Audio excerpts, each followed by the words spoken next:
This game was awesome. Randy Bennett and St. Mary's making their 4th straight NCAA Tournament appearance. Mark Byington in his first season at Vanderbilt. Commodores back in the big dance for the first time since 2017. Picked to finish dead last in the SEC preseason poll. Mid-first half, Jason Edwards. Let me get that steal. Let me get that bucket. Commodores up 7. Later in the half, Chris Magnan steal, feeding Edwards.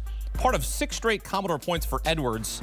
Had 13 in the first half. Vandy leads by 7 going into the break. Early second, Tyler Tanner for 3. Vandy up by 12, their largest lead of the game. Nashville taking over in Cleveland. Hold on a second. Later in the half, St. Mary's down 7. Jordan Ross for 3. Gaels down by 4.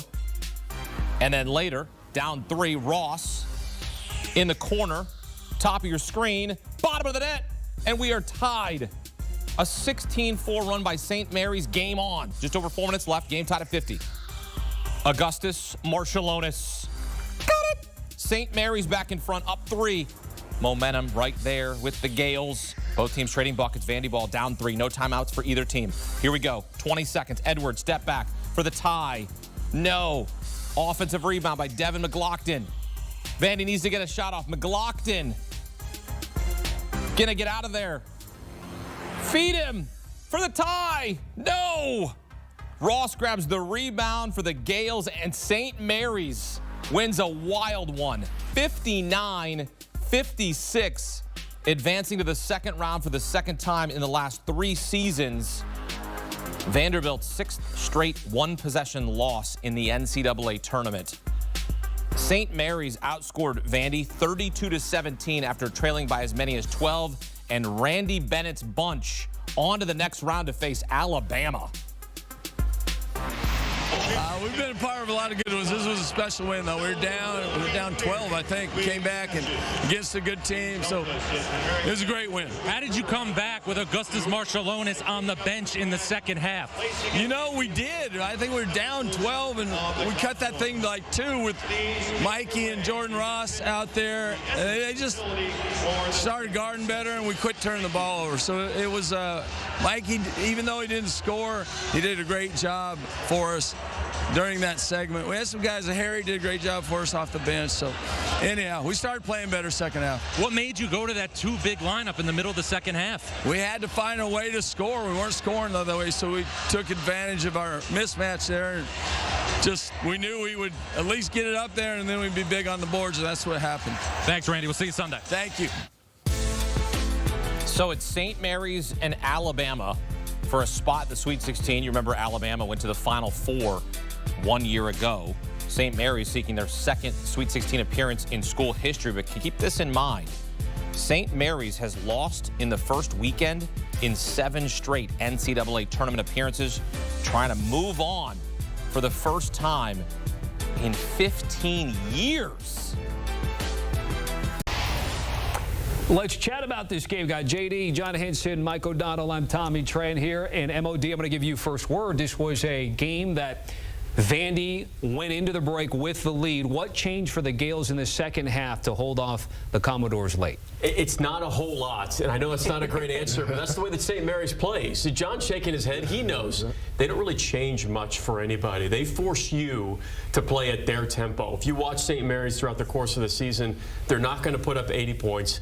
They're not going to flip a switch in halftime and say, this is what we have to change, this is what we have to do. So much of it is about running their stuff offensively and grinding you out defensively, and it just kind of wore Vanderbilt down.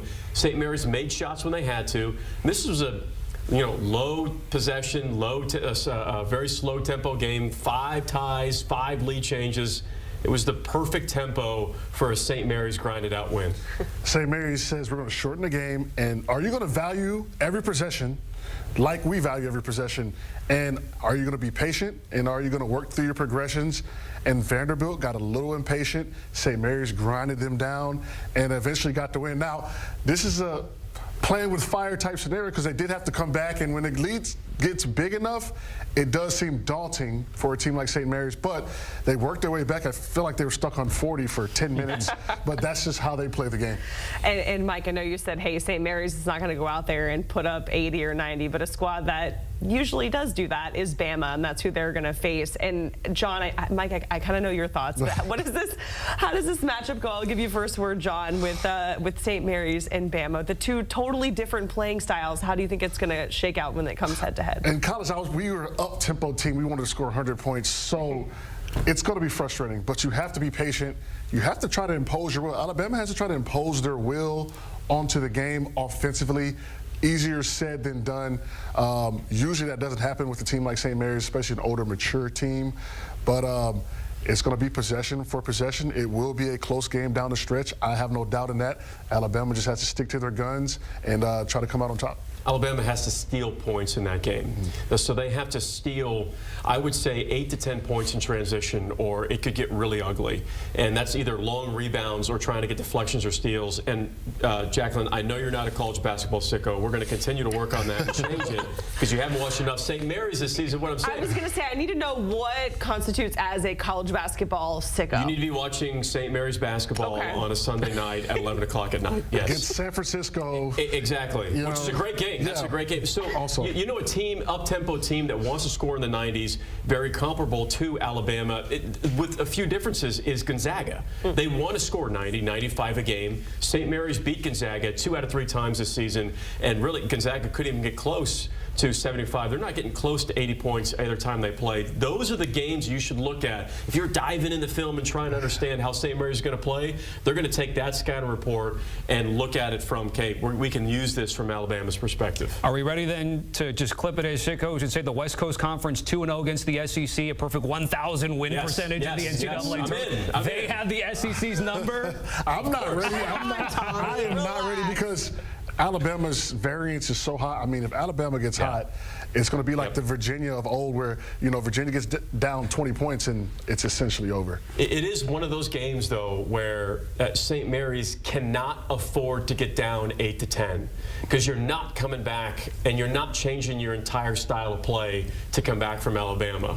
If the game is tight, if it's 1 or 2 possessions, they're fine. As soon as it gets to 8, if Alabama's up 8, John, that's really, really hard for St. Mary's to play behind that much. Well, it seemed daunting when Vanderbilt was up 8 points. It took St. Mary's all the way until under 6 to kind of pull ahead. So it took them a whole half to cover 8 points. So Alabama's a little different beast than Vanderbilt. Yeah, a lot more weapons for sure. Good coaching matchup too. Randy Bennett and Nate Oates in the round of 32 with St. Mary's and Alabama. Guys, great stuff. A reminder about March Madness Live. You can catch every game that is still left in your bracket. Sign up, get situated, and enjoy.